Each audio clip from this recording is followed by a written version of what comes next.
Koco Benggolo, tolong ceritakan, ada kejadian apa sebenarnya sehingga laut menggelora dan keraton bergetar?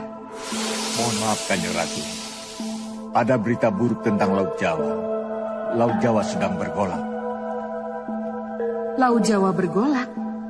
Ceritakan dengan jelas, Koco Benggolo. Apa yang terjadi di sana? Penguasa Laut Jawa, Prabu Gentur Prahoro, didaulat untuk turun tahta, Nyi Ratu. Seingatku, Prabu Gentur Prahoro adalah raja yang baik. Ia bukan seperti Pangwoso Segoro yang rakus dan angkara murka. Kenapa harus didaulat mundur? Apa salahnya dan siapa pendaulatnya? Ada 3 kelompok, Kanjeng Ratu. Karang Prakoso, Kembang Lor, dan Pening Utomo. Kalian dengar sendiri laporan Koco Benggolo. Laut Jawa bergolak. Memang benar kita tidak terlibat langsung. Tetapi kalau perselisihan antara mereka terus berlanjut dan berkembang, mau tidak mau kita akan terkena dampaknya juga. Bala tentara Laut Kidul sanggup dikirim untuk menjadi penjaga perdamaian, Kanjeng Ratu? Tidak. Kita tidak akan mengirim bala tentara dengan alasan menjaga perdamaian. Jadi, apa yang harus kami lakukan, Nyi Ratu? Kalau dulu Prabu Gentur Prahoro pernah menolong Keraton Kidul di awal pemerintahanku, apa salahnya kalau sekarang ini Ratu Kidul menawarkan jasa? Cundomani, kamu menjadi duta ke Laut Jawa. Atur waktu agar secepatnya kami bisa bertemu. Sendiko dawuh, Kanjeng Ratu.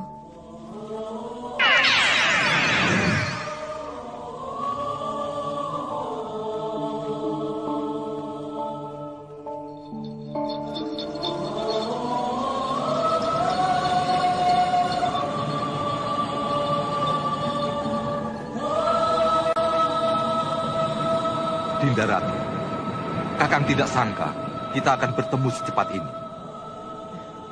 Ketenangan Laut Jawa adalah ketenangan Laut Kidul juga, Kakang Prabu. Tak ada salahnya kalau kemelut yang terjadi di sana segera teratasi. Sudah lama Kakang ingin istirahat. Lengser ke Prabon. Di tengah lautan Kidul yang bergetar hebat, Sang Ratu Kidul merasakan dampak gelombang kekacauan yang mengguncang. Setelah mendengar laporan dari Sang Koco Benggolo, dia mengetahui bahwa Laut Jawa bergetar karena Sang Prabu Gentur Prahoro, raja yang sedang dituntut mundur oleh 3 kelompok besar yang berambisi merebut tahta. Dengan kepedulian mendalam terhadap nasib kerajaan, Sang Ratu memutuskan untuk menawarkan jasanya berbicara dengan Sang Prabu. Dia memerintahkan senopati setianya, Kondomanik, untuk menyampaikan amanat ini.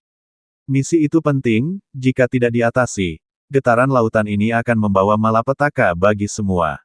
Lakukan segera! Ya!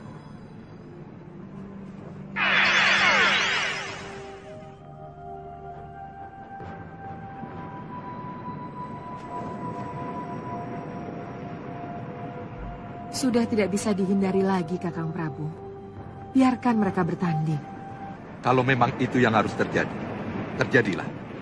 Tapi Kakang mohon dengan hormat, Nyi Ratu harus hadir sebagai juri yang adil. Jangan khawatir, aku pasti datang.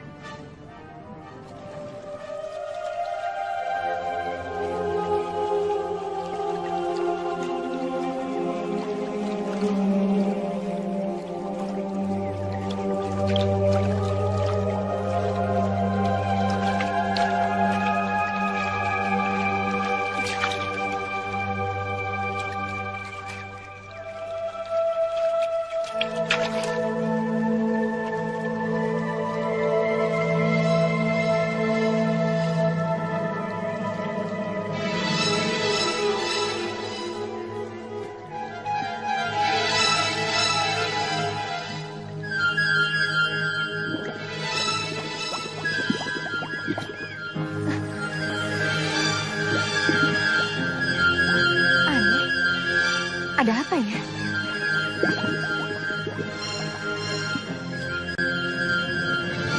Kembang Tanjung.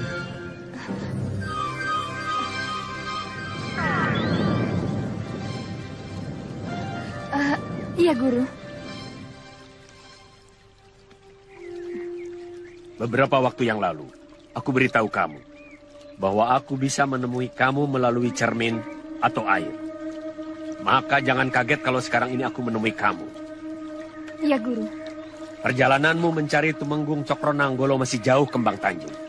Kalau kamu terlalu banyak istirahat, kapan kamu sampai? Tidak hanya sekedar mengerti yang harus kamu pegang, cepat bergerak dan melanjutkan perjalanan. Itu yang aku inginkan. Jadi sekarang kamu tinggalkan tempat ini, dan kamu jangan sampai tergoda oleh keinginan untuk istirahat. Cepat pergi. Baik, Guru. Saya akan segera berangkat.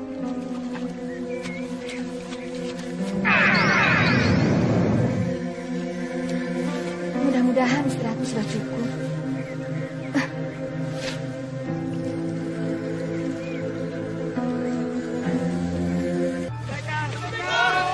Di sisi lain, Sang Kembang Tanjung tengah beristirahat, membasuh wajahnya dengan air telaga yang jernih. Di tengah ketenangan, air telaga bergetar, dan tiba-tiba guru spiritualnya muncul, mengingatkannya untuk melanjutkan perjalanan membalas dendam atas kematian ayahnya, Cokronanggolo. Cokro kini menjabat sebagai tumenggung di bawah kekuasaan Kerajaan Mataram. Meskipun perintah guru jelas, Sang Kembang Tanjung merasa terpanggil untuk membantu warga desa yang datang memohon pertolongan. Meskipun suara guru terdengar jelas, hatinya tak tergoyahkan, dan ia pergi membantu mereka.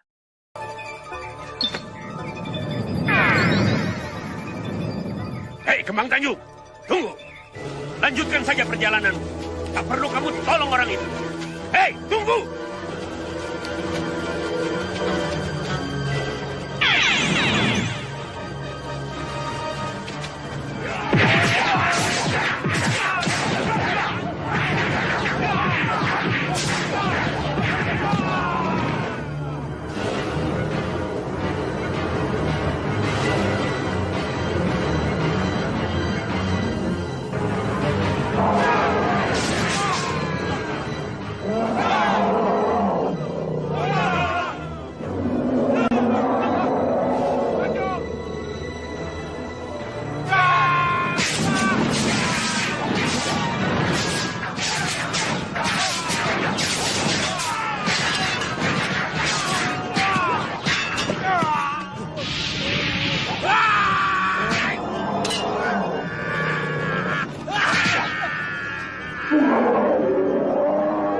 Itu binatangnya pendekar. Jangan biarkan dia memakan korban lebih banyak.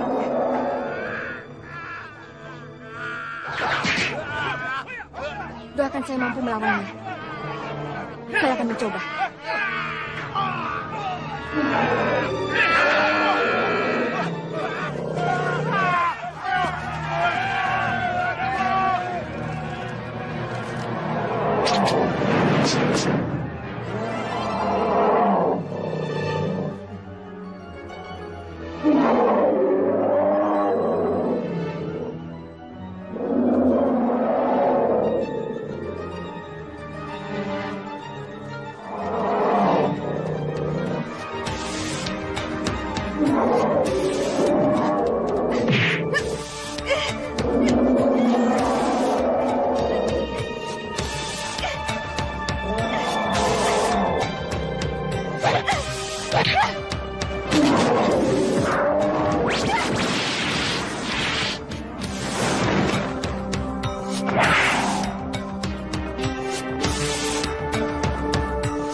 Ini sudah awal panen, Ki. Kenapa belum selesai juga? Tinggal sedikit lagi, Nyi. Kecuali masih harus ngelus, saya harus mencari batunya. Baiklah, saya beri tambahan 7 hari lagi. Tapi kalau masih belum selesai juga, Ki Sungging harus menanggung segala akibatnya. Gusti. Perempuan kok galaknya seperti itu? Kurang ajar. Berani mempermainkan aku. Sepertinya harus aku sendiri yang datang untuk menghajar orang tua itu. Supaya tidak berani asal janji. Awas. Kalau sampai hari ke-7, kalung itu tidak selesai juga, aku bunuh kau, Ki Sungging. Nanda Raden, Ingat, ini boleh panas, tapi kepala harus tetap dingin. Jangan sampai hanya karena Nanda Raden tidak bisa mengendalikan diri, semua rencana jadi berantakan.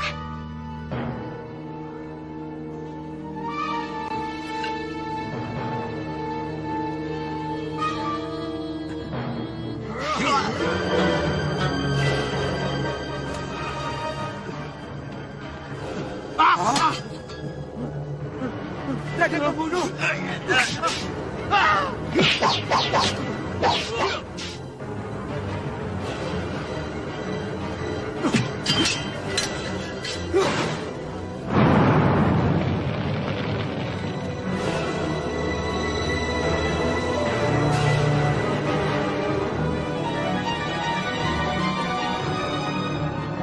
Sementara itu, di tempat lain, sang selir Tumenggung Cokro Nanggolo, Roro Andini, mengunjungi Ki Sungging, pembuat kalung yang dipesan olehnya. Namun, ketika kalung tersebut belum selesai, Raden Sombo, anak sang Tumenggung, datang dengan amarah yang membara. Dalam kemarahan itu, ia membunuh Ki Sungging dan membakar gubuknya, menunjukkan sifat kejamnya. Roro Andini, yang menyaksikan kejadian itu, terkejut dan merasa terancam, karena Ki Sungging bersumpah bahwa dia juga akan menghadapi nasib yang sama seperti yang dialami oleh sang pembuat kalung. Bahwa kitalah di balik semua itu, Bu.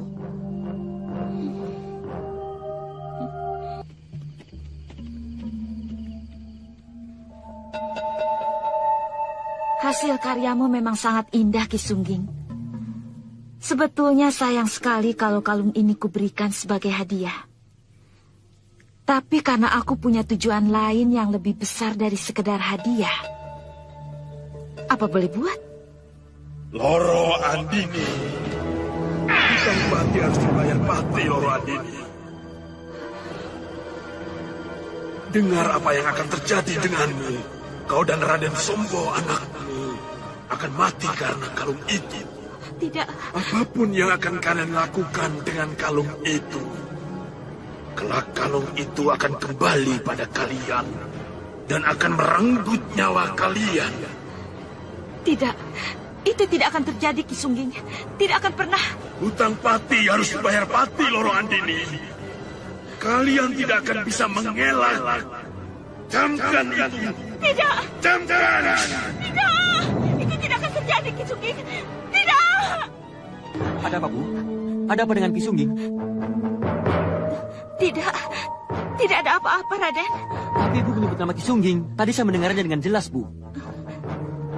Tidak. Tidak ada apa-apa, Raden. Oh ya, kenapa kita tidak membicarakan masalah Ambarwati saja? Bagaimana pendekatan Anda, Raden? Berhasil? Iya, saya sudah berhasil dekat dengannya, Bu. Tetapi jangan terlalu buru-buru masalah kalung. Saya takut dia curiga nantinya. Ibu tahu, kita memang harus memilih waktu yang tepat untuk memberi hadiah. Iya. Dan waktu yang tepat itu harus kita cari, Bu.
Bagus sekali, Dinda Ambarwati. Oh.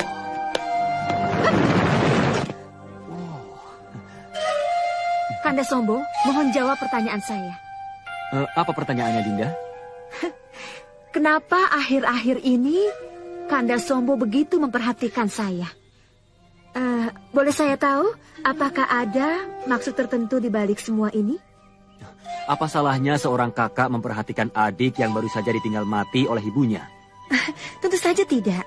Tapi akan menjadi pertanyaan kalau sebelum ini Kanda sangat jauh dari saya.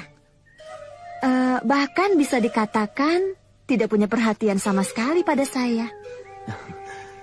Itu mungkin karena kesenangan. Kesenangan kita berbeda. Kalau saya dan Rai Seto Satrio punya kesenangan yang sama, yaitu berburu. Jadi kami sering pergi bersama untuk berburu. Kebetulan Di tempat lain, sang anak Tumenggung Roro Ambarwati sedang tekun berlatih silat, mengasah keterampilannya hingga mahir. Tiba-tiba, Raden Sombo mendekat. Awalnya, Roro Ambarwati merasa curiga terhadap niatnya, tetapi seiring waktu, dia merasa nyaman. Raden Sombo berhasil menawan hatinya dengan rayuan manis dan memberikan sebuah kalung yang menarik perhatian Ambarwati.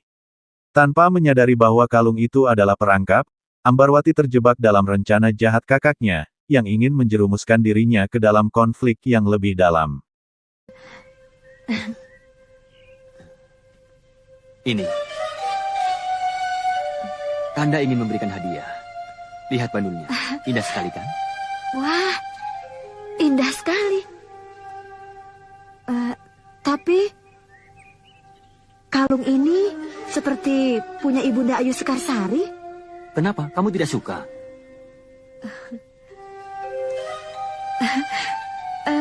Tentu saja suka, Kanda. Tentu saja saya suka. Terima kasih, Kanda Sombo. Terima kasih.